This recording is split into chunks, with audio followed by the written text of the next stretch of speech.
Welcome to New Filmmakers Los Angeles in partnership with Movie Maker magazine. My name is Danny DeLillo and we're here at the South Park Center and I'm delighted to be joined with Allie with her fantastic movie, All Is Well. Let's take a look at the clip. As temperatures continue to rise globally at exponential rates and wildfires spread, climate scientists now say we are on a faster track to extreme heat disaster than predicted earlier this week. Should have just followed the crowd. We have to keep walking, babe. Hey, help! Can you help us? I can't help you. Find another house. I'm not leaving. I'm pregnant. The temperature is expected to reach fatal levels in North America within the next 24 hours. This is likely our last broadcast.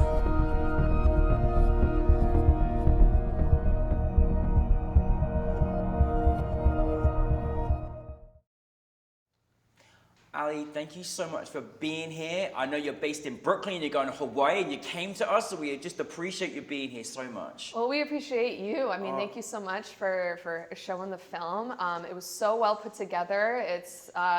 I was telling you earlier, it's one of the few that I've stayed throughout, 10 hours straight of films, and it was all good quality and good stuff. And it's a testament to the judges and everyone involved, so thank you so much. Thank you, and thank you for staying for the whole time. It's lovely to support each other, and that means a lot, I'm sure, to everybody as well.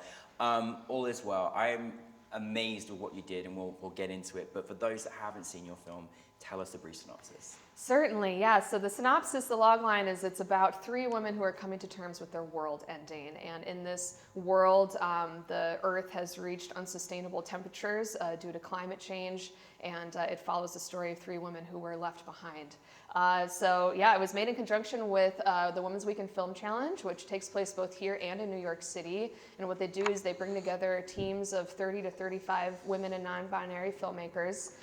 They give the producer the crew list the day before, and then hour zero, you're writing, filming, directing, and editing, and you have until Sunday night to submit it. So that was all done in 48 hours. None of us slept, but that was the result of really just fabulous teamwork and all women moving in the same direction. And so it was really, really incredible to be a part of. Allie, when I discovered that this was part of a 48 film challenge, my mouth was open. Who does a sci-fi apocalypse movie?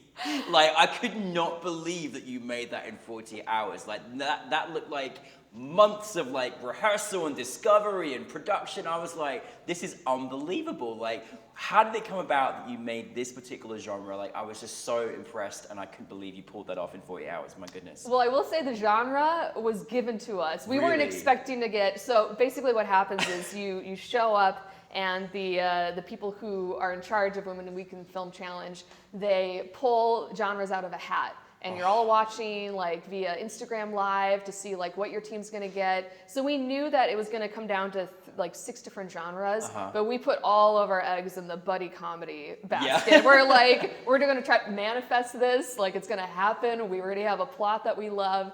And we kind of had some other ideas for the others, but sci-fi was the one where we were like, we're probably not gonna get it, let's not waste our time. So when we got it, we're like, oh my God, now we have to plan, now we have to write. So it was a shock and it was a challenge, and it was, I think, the one that most of the crew didn't want.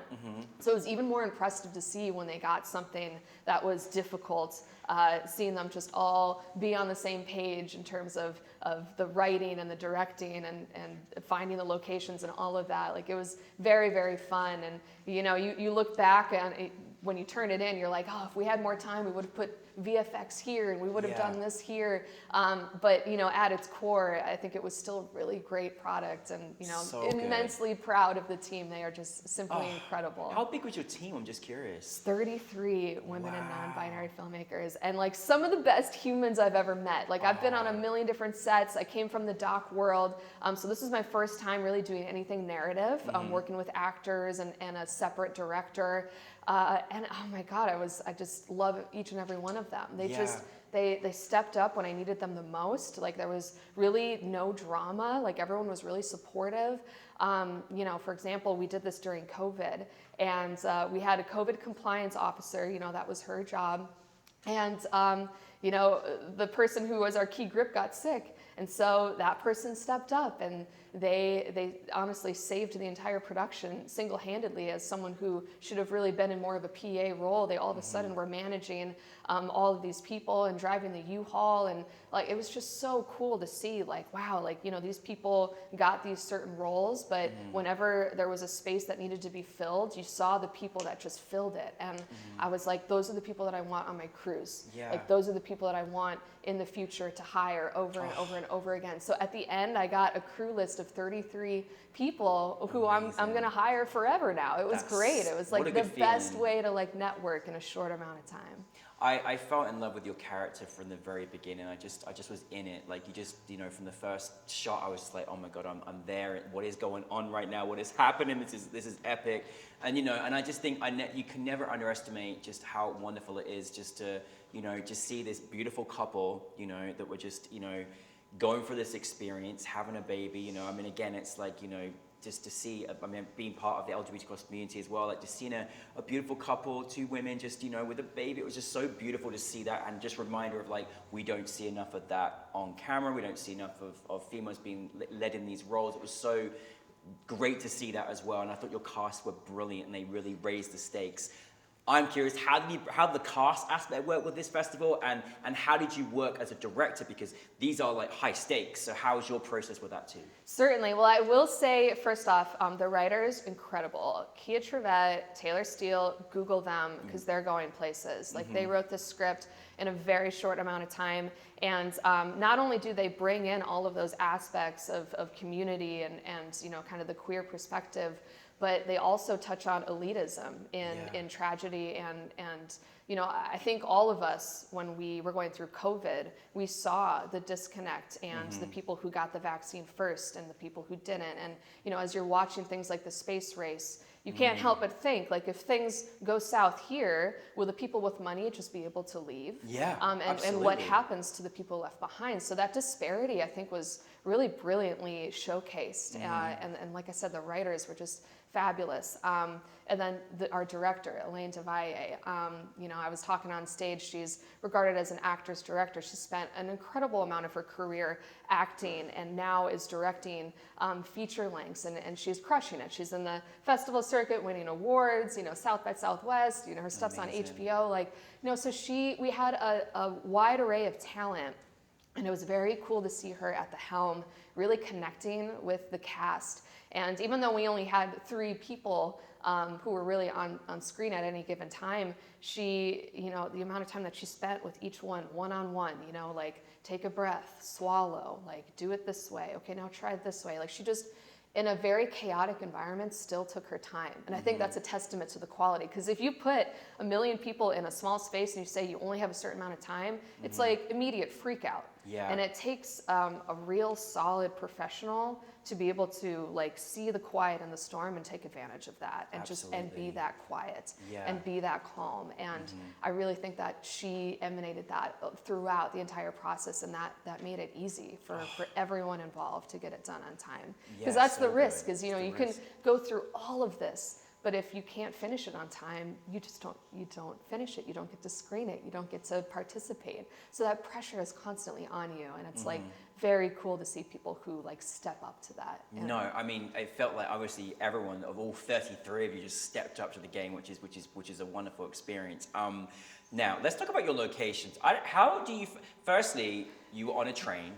And there's a story behind that which I want to hear about because it's brilliant. And then you get this beautiful house as well. Like, how was the location part of that work for you? What was that experience? Certainly. So we did try to do as much work as we could before we got, the here's your genre, here's the thing that you have to incorporate so we know you're not cheating. It was a greeting card, which you saw one of the characters fanning herself with. So that was to make sure that we weren't bringing like old footage in to like a new... it was really, the locations are key, and we tried to really write our script around the locations that we had. But the location with the train was one of the sponsors, actually, is a place called Car Stage. They're based in Queens, New York, and they really specialize in a lot of scenes with like cars, where they just have like the panels and the TV, the LED screens and everything. And you know, it was simply a conversation that I had with the owner, and you know, I was talking to him, and I found out that he was a veteran, and I'm also an Air Force veteran. Like I spent 5 years working as a combat camera officer, and Thank you for your service. you know, thank you. And so you know, going from that to media, not a lot of people do that. It's kind of like polar opposite in terms of the caliber of people sometimes that make that that go that route. And so you know, personal connections are so important, because all it took was just a 20-minute conversation with this person, connecting with him on that level, and saying, you know what, like this crew deserves to be taken. Someone needs to take a chance on them, just like they took a chance on you and me after the military, getting into this career field.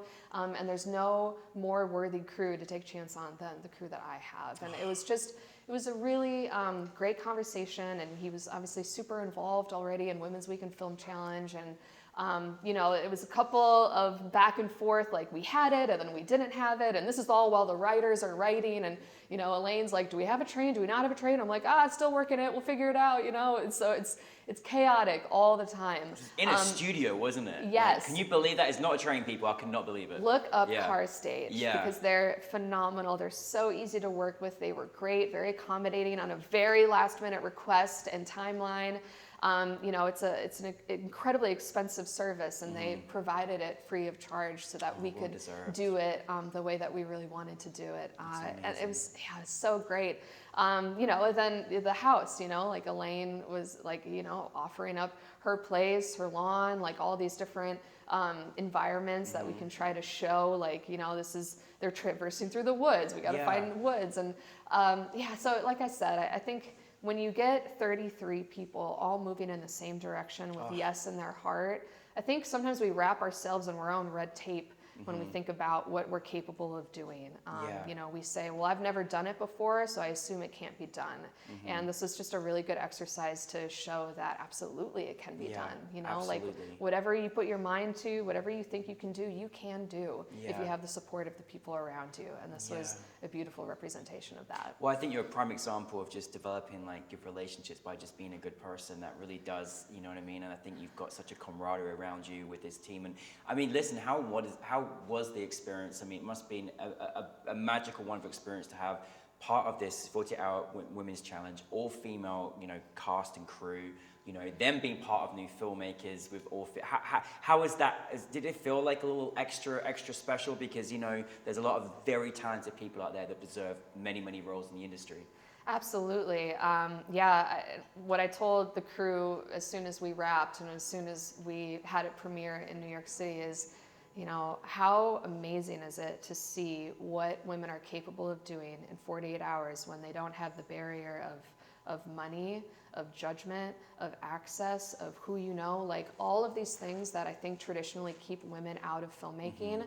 If you remove all of that and just give them a crew and equipment and a vision and a challenge, they can really make something remarkable. And I reminded each and every one of them, like, you did this in 48 hours. So don't ever doubt what you can do in 3 months with funding, etc. Like, you have the talent. This like shows that. You just have to have the trust in yourself to move forward and do it with the right people. And so that was really the biggest takeaway, and very, very thankful for the challenge. It was my first time ever doing anything narrative. Very scared day one. I was like, oh my gosh, like I've never worked with actors before, or, you know, so it was just so good to learn all of those skills in that kind of environment. Like, it was stressful, but I think that's why we bonded so well, and it was such a vibe, because you go through something really traumatic, you become different on the other side. It's kind of like being in the military. Like after a deployment, you're different, and the people who do it with you are your best friends. Absolutely. It felt the same, and that was like really, really valuable. Oh, well, I mean, because obviously you come from a documentary background, that's been your forte, and then move into narrative, which is so exciting. I'm hoping there's more narrative for you as well as documentaries in the future, but, you know, it's your first time, obviously. But in challenge-wise, like, what did you find, what was different, what was challenging, more challenging? Of course, it was a 40-hour challenge anyway, but like, was there things that you found that were different, or maybe you'd learned from this experience? Certainly, yeah. You know, in the documentary world, you execute and then you figure it all out in post. You know? Like, that's where your story comes to life, is after you wrap. Narrative is the opposite. You have to do everything first and then execute. Yeah. So that mind shift for me was different, because the whole time I'm like, well, hey, we can figure it out later. And, Elaine and everyone else who lives in that narrative world has to gently remind me, like, no, we do have to do it a certain way in a certain order for it to be this kind of quality. So it was a huge learning experience for me. But I do think that me and some of the other filmmakers who traditionally work doc, our DP also came from the doc world. I think that helped with keeping people kind of calm, because in the documentary world, you have to be fluid, you have to be flexible, you have to you think you're going to shoot one thing in the morning and then the story evolves in real time and you're like, oh, okay, we're changing the entire story. Icarus was a beautiful example of that.